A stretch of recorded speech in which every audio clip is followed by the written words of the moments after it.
नमस्कार and welcome to Career Study Academy और मैं हूं मयंक लव। नाउ पॉलिटिक्स को हमेशा the art of the impossible कहा गया है।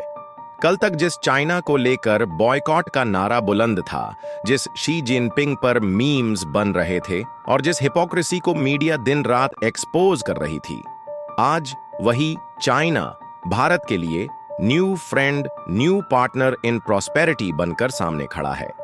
ये बदलाव सिर्फ संयोग नहीं, बल्कि भारत की एक बड़ी जियोपॉलिटिकल रीबैलेंस है।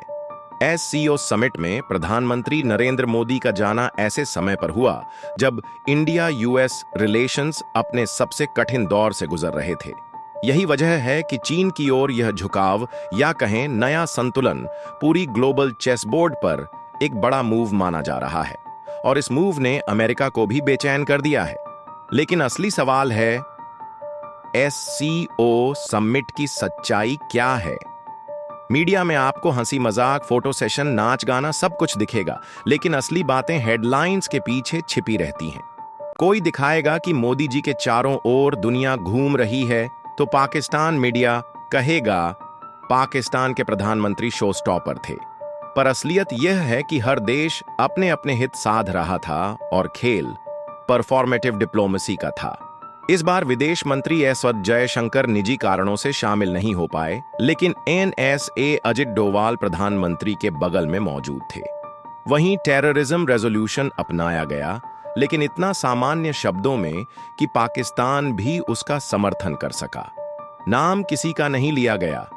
अब जरा इतिहास के पन्ने पलटते हैं। 16 जून 2017 भारतीय सेना ने भूटान के डोकलम क्षेत्र में चीन का अवैध रोड कंस्ट्रक्शन प्रोजेक्ट रोक दिया। दशकों से चीन उस इलाके पर नजर गड़ाए बैठा था। भारत ने भूटान का समर्थन इसलिए किया क्योंकि सिलीगुड़ी कॉरिडोर, चिकन नेक, हमारे लिए जीवन रेखा है। इसी इलाके से नॉर्थ ईस्ट भारत मुख्य भूमि से जुड़ता है। 70 दिनों से भी अधिक चला मिलिट्री स्टॉप आखिरकार अगस्त में खत्म हुआ और उसके कुछ ही दिन बाद प्रधानमंत्री मोदी चाइना पहुंच गए और शी जिनपिंग से मिले। दोनों ने कहा, चलो रिश्ते सुधारें। 2018-2019 में फिर मुलाकातें होती हैं। वुहान और महाबलीपुरम समिट्स खूब सुर्खियां बटोरते हैं।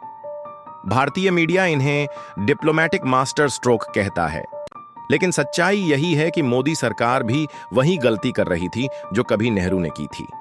हिंदी चीनी भाई भाई का नारा और फिर 1962 का जख्म। जून 2020 गलवान क्लैश। लद्दाख में चीनी सेना घुस आई। 15 से 16 जून की रात खून से लाल हो गई। कर्नल संतोष बाबू सहित 20 भारतीय सैनिक शहीद हो गए। चीन ने आधिकारिक तौर पर अपने सिर्फ 4 सैनिकों की मौत मानी, लेकिन असली आंकड़े बहुत बड़े थे। 45 साल बाद सीमा पर ऐसी हिंसक झड़प हुई और दोनों तरफ सैनिकों ने गोलियों से नहीं बल्कि नेल स्टडेड रॉड्स और पत्थरों से लड़ाई की। यह बर्बरता पूरे देश को हिला गई। इसके बाद भारत में एंटी चाइना वेव उमड़ी। चाइनीज एप्स बैन हुए, इन्वेस्टमेंट्स रिस्ट्रिक्टेड हुए, लेकिन ट्रेड चलता रहा। कई बार कॉर्प्स कमांडर मीटिंग्स हुई ताकि डिसएंगेजमेंट पर समझ बने। नवंबर 2022 G20 समिट में बाली। मोदी और शी जिनपिंग पहली बार फिर हाथ मिलाते हैं। उसके बाद ब्रिक्स साउथ अफ्रीका और फिर 2023 में रशिया में बैठकें। धीरे धीरे संबंध नॉर्मल होने लगते हैं, लेकिन चीन का पैटर्न वही रहता है। जब भी माहौल सामान्य दिखता है, वही धोखा दोहराया जाता है। इस बार धोखे का नाम था पहलगाम टेरर अटैक, अप्रैल 2025। पाकिस्तानी आर्मी चीफ आसिम मुनीर के इशारे पर हुआ यह हमला। पर सवाल उठे, क्या यह बिना चीन की अनुमति संभव था?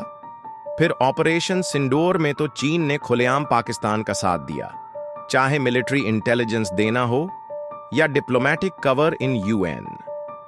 भारतीय सेना ने मान लिया कि यह लड़ाई असल में इंडिया वर्सेस पाकिस्तान चाइना थी। यही कारण है कि भारत चीन को सबसे बड़ा खतरा मानता है। डिप्लोमैटिक, मिलिट्री और इकोनॉमिक फ्रंट हर जगह। Pakistan was the front face. We had China providing all possible support, and it's no surprise because if you were to look at statistics, In the last 5 years, 81% of the military hardware that Pakistan is getting is all Chinese, 81% of that. लेकिन pattern यह भी है कि धोखे के कुछ महीनों बाद रिश्ते फिर सामान्य होते हैं, और हुआ भी वही।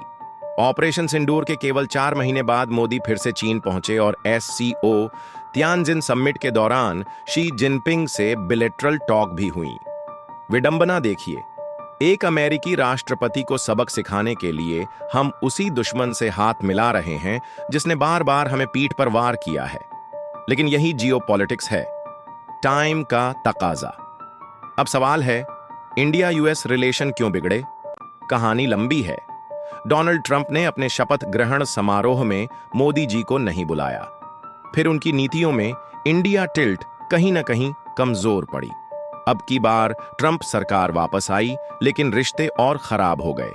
अमेरिका ने भारत पर 25% एक्स्ट्रा टैरिफ लगाया, और यह झटका भारत को मजबूर कर गया कि वह चीन और रूस की ओर नया रास्ता खोजे। अब आते हैं SCO समिट की मुख्य बातों पर। 1. India China well development partner, not rival. यह सोच अपने आप में नई है और पॉजिटिव है। 2. दोनों देशों ने स्ट्रेटेजिक ऑटोनॉमी पर जोर दिया, यानी रिश्ते स्वतंत्र होंगे, किसी तीसरे देश के कारण प्रभावित नहीं होंगे। 3. कॉमन ग्राउंड ढूंढने पर सहमति, चाहे ट्रेड हो या टेररिज्म। 4. चीन ने कहा, हम इंडिया को US टैरिफ्स के खिलाफ सपोर्ट करते हैं। 5. मोदी ने साफ कहा, peace and tranquillity at border is essential. चीन ने इसे सीधे नहीं दोहराया, लेकिन माना कि सक्सेसफुल डिसएंगेजमेंट हो चुका है और फिलहाल बॉर्डर शांत है। 6. भारत ने डायरेक्ट फ्लाइट्स खोलने और निवेश बढ़ाने की घोषणा की। यह चीन की डिमांड थी। इन बिंदुओं को देखकर गोदी मीडिया इसे मास्टर स्ट्रोक कह रही है। सच यही है कि अमेरिका तिलमिला रहा है। ट्रंप के एडवाइजर्स खुलेआम कहते हैं, इंडियन पीपल हैं बीइंग एक्सप्लॉइटेड, और उनकी हताशा साफ झलकती है। अब देखिए, अगर इंडिया, रशिया, चाइना एक साथ आते हैं तो यह वेस्ट के लिए एक बड़ा स्ट्रेटेजिक नाइटमेयर होगा। यही डर अमेरिका को सता रहा है। लेकिन हमें याद रखना चाहिए, चीन का इतिहास धोखों से भरा है। भरोसा करना खतरनाक है, लेकिन सावधानी और रणनीति के साथ चलना भी जरूरी है।